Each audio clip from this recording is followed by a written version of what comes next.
Mais de 100 mil pessoas foram atingidas pelas chuvas no estado. Prefeitura de Tubarão começa a receber donativos para os afetados. De olho na saúde, Defensoria Pública da União faz vistoria no Hospital Celso Ramos, na capital. Operação Quebra-Gelo. Secretaria Estadual da Fazenda faz operação contra fraudes no ICMS. Mobilidade urbana. União autoriza estacionamento no aterro da Bahia Sul. O STJD nega pedido do Figueirense para anular jogo contra o Palmeiras. E o Avaí vira o placar contra o Vila Nova e se mantém no grupo de acesso. O Band de Cidade desta quarta-feira já está no ar.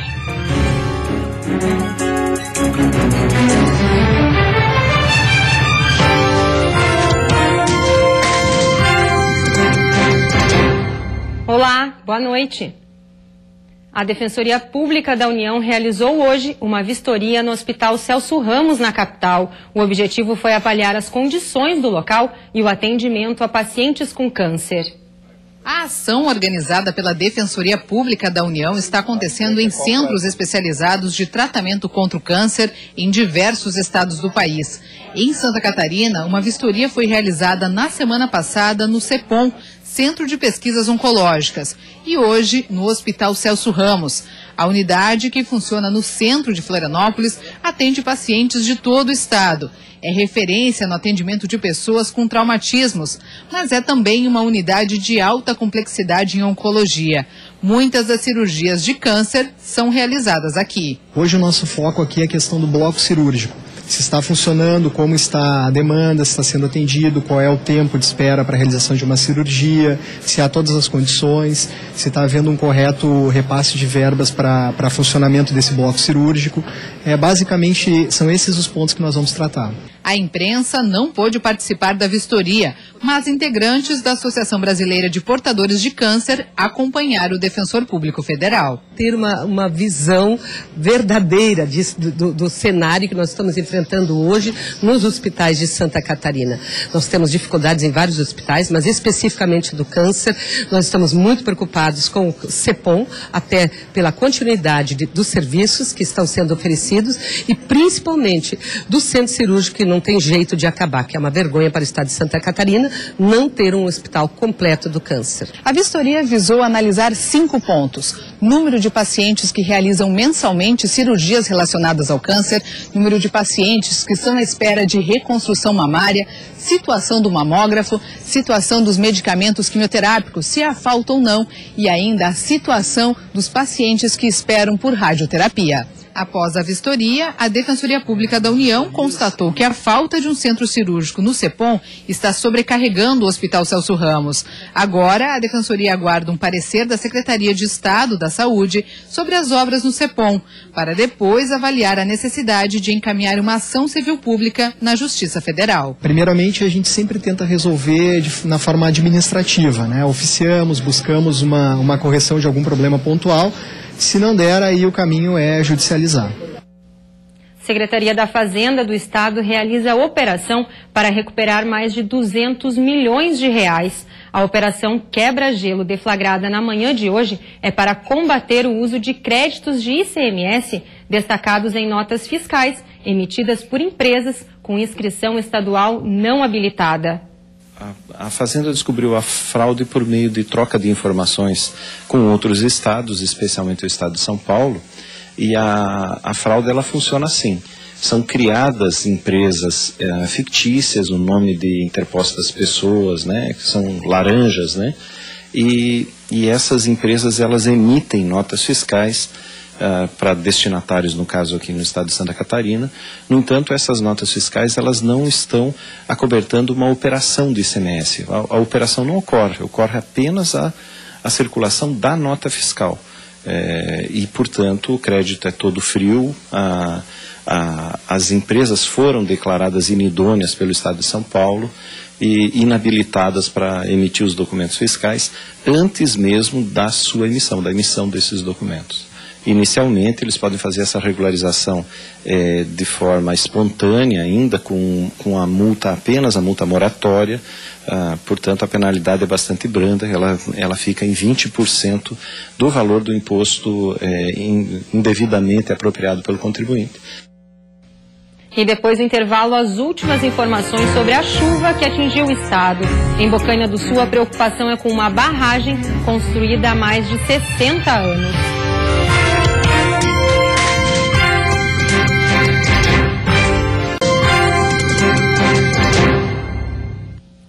Em Bocaina do Sul, no Planalto Serrano, a chuva fez com que um rio saísse do leito, surpreendendo 10 famílias. Agora a preocupação é com uma barragem construída há mais de 60 anos. O rio subiu rapidamente e em poucos minutos saiu do leito. Por onde passou, fez estragos e deixou prejuízo. Nesta propriedade, a força da água arrastou galinhas e porcos. 10 minutos levantou tudo. Levantou e foi levando tudo. Na casa do André, o susto foi maior. O paiol, onde eram guardadas as ferramentas, foi arrastado. Ele conta que precisou subir num morro para buscar abrigo. Só desespero mesmo. Água levando tudo, lenha, cachorro. O cachorro foi embora também. Daí a casa caindo. Não tem o que fazer. Só pedir a Deus e o resto é recuperar de novo, né? Mas a maior preocupação dos moradores da região de Pinheiro Marcado é com esta barragem. São milhares de litros de água retidos pela estrutura. Construído há mais de 60 anos, o paredão apresenta algumas fissuras. Hoje, o volume de água era tanto que a estrutura transbordou. Aquele lá é um perigo pra gente, né? Aquele lá não tem o que fazer, tem que ir de atrás de um recurso para ver se esgota aquilo, não tem. Se estourar aí, vamos tudo de água abaixo. No início do ano, o Ministério Público solicitou ao proprietário do terreno uma avaliação do local. Um engenheiro esteve aqui e constatou que não existe risco de rompimento. Segundo laudo de engenheiros que o condomínio contratou, não há risco de... É uma barragem muito antiga, muito bem feita a barragem, não há esse risco de rompimento. Nos próximos dias, Santa Catarina deve ter mudança no tempo. Desde o final de semana, o estado vem sofrendo com ventos fortes e temporais. Nos últimos dias, chuva forte, ventos, granizo e até um tsunami meteorológico atingiram o estado e a condição continua. Apesar do risco de temporais, a combinação umidade e calor é normal nesta época do ano. A gente sai no período mais frio, entra no período de calor. Essa mudança brusca normalmente gera essas tempestades que acabam trazendo temporais com granizo, ventania, chuva forte, por vezes já tornados, tromba d'água, muito comum nesta época do ano. A Defesa Civil do Estado também acompanha as mudanças climáticas e as equipes estão nos locais mais afetados, prestando socorro e serviços à população.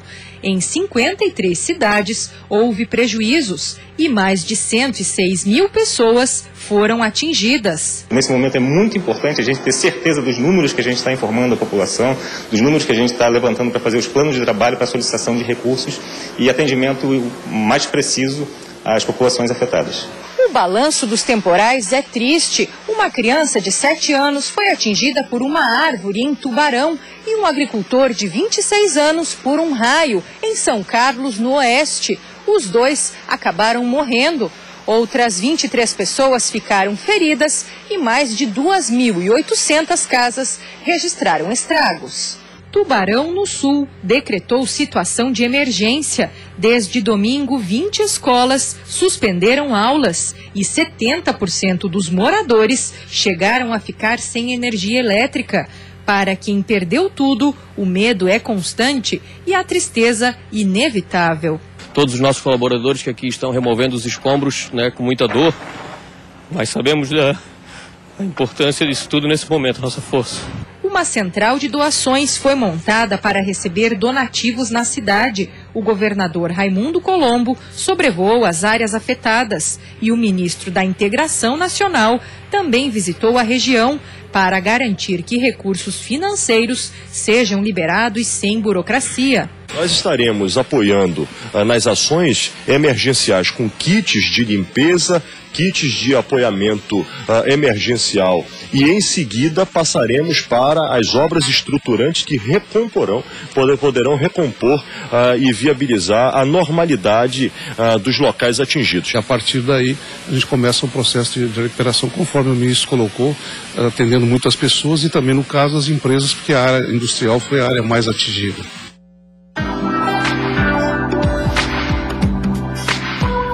A quinta-feira vai ser de nebulosidade variável, com chuva isolada em todas as regiões. Ainda há risco de temporais isolados, mas no final do período essa condição diminui.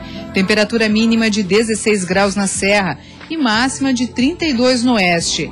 No litoral norte, Vale do Itajaí e sul do estado, máxima de 30 graus. Na Grande Florianópolis, mínima de 20 e máxima de 27.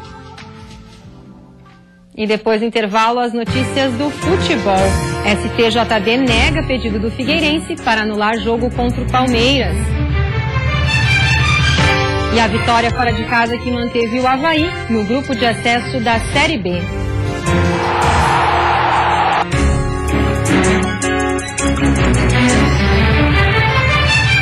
Como moradora aqui do norte da ilha, esse ano eu não aproveitei muito a praia de Canasvieiras. Então a gente precisa que seja feito todo o saneamento do sul da ilha, principalmente pensando na encosta, né? Jean vai aumentar a rede de tratamento de esgoto, melhorar o sistema de fiscalização e destinação e executar a macrodrenagem nas praias, que impede a ida de dejetos para o mar, evitando...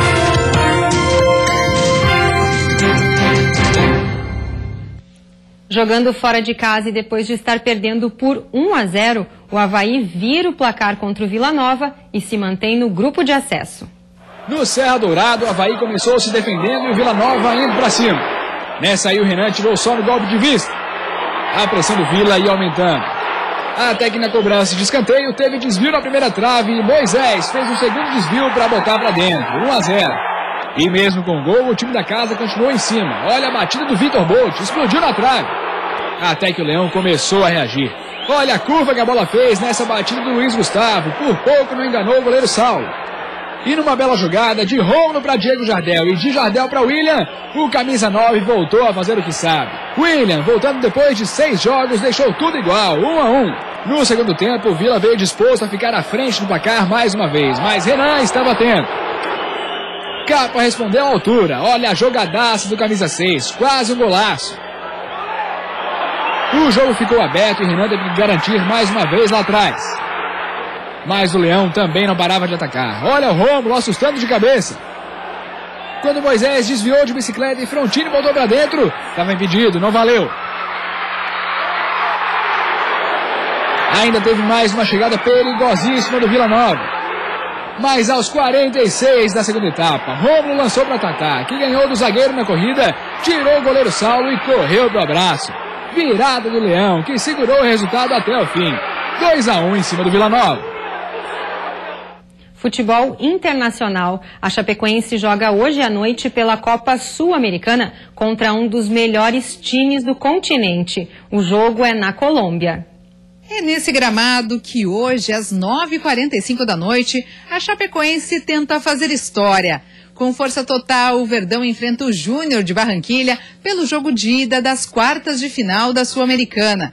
Com a mesma base do time, que empatou com o Cruzeiro, Caio Júnior preparou uma Chape consistente defensivamente para encarar a pressão colombiana e conseguir um bom resultado. Prepare seu coração, torcedor do Verdão. Hoje, a Chapecoense tenta dar o primeiro passo rumo à semifinal. O Superior Tribunal de Justiça Desportiva negou hoje à tarde o pedido feito pelo Figueirense para anular o jogo contra o Palmeiras. O STJD afirmou que não houve erro de direito, mas sim de interpretação da arbitragem nos lances denunciados.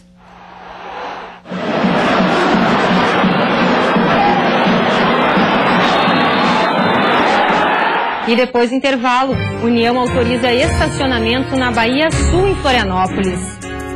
E ainda, alimentos vendidos como integrais levam ingredientes processados ou refinados na composição.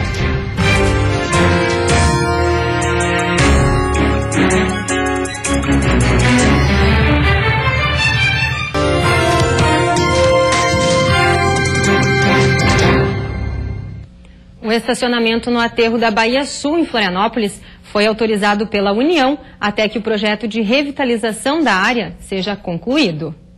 A Secretaria do Patrimônio da União assinou em favor da capital a cessão da área onde ficavam o camelódromo do Centro-Sul e o Direto do Campo. Agora, a Prefeitura só aguarda a assinatura do contrato para colocar em funcionamento um estacionamento rotativo no local. A área tem mais de 30 mil metros quadrados. O mais provável é que a CONCAP fique responsável pelo gerenciamento do serviço. O local é considerado privilegiado, já que fica próximo ao centro da capital e, por isso, com grande movimentação de pessoas. O aterro da Bahia Sul foi ocupado por comerciantes em 1991, com a autorização da Prefeitura. O Direto do Campo e um estacionamento da CONCAP foram implantados no local depois. Em 2013, uma ação judicial obrigou a cidade a devolver a área à União. Devido à ausência de licitação dos comércios, o camelódromo foi fechado e demolido em abril deste ano. Muitos alimentos vendidos como integrais levam ingredientes processados ou refinados na composição. Por isso, o efeito saudável sugerido por médicos e nutricionistas fica comprometido. José Marcos mudou a dieta há 8 anos. Passou a consumir alimentos preparados com farinha de trigo e cereais integrais, mais ricos em nutrientes porque preservam fibras, vitaminas e sais minerais, que são eliminados quando o produto é refinado. O intestino, principalmente, funciona muito bem. Nas prateleiras, nem todo produto classificado como integral entrega o que promete. Em muitos, a massa leva a farinha de trigo refinada misturada com farelo de trigo para aumentar o teor de fibras. Leda até tenta encontrar a diferença. Assim como biscoito, por exemplo, que você vê que na composição dele tem metade é processada a farinha, metade integral, né? Alguns países já têm leis que garantem que os alimentos à base de farinha são de fato integrais. Na Alemanha, por exemplo, para ser vendido como integral, um pão ou um biscoito precisa ter pelo menos 90% de grãos integrais na composição. No Brasil, desde junho, a Anvisa estuda a maneira de regular o mercado. Agora, o Instituto Brasileiro de Defesa do Consumidor lançou um alerta defendendo regras para classificar os alimentos de acordo com os ingredientes na composição dos produtos. A proposta é que haja uma quantidade mínima significativa de farinha ou cereal integral para serem considerados integrais. Por enquanto, essa análise só é possível através da informação do rótulo. Este biscoito, por exemplo, é vendido como integral, mas tem como ingrediente principal a farinha refinada. É preciso ficar atento. Fora os percentuais de ingredientes integrais, a gente tem que observar os conservantes, os corantes, né, que tem muitas coisas artificiais dentro desses alimentos e que isso já sai da linha de alimentos naturais, de alimentos integrais. E você fica agora com o Jornal da Band. Boa noite e até amanhã.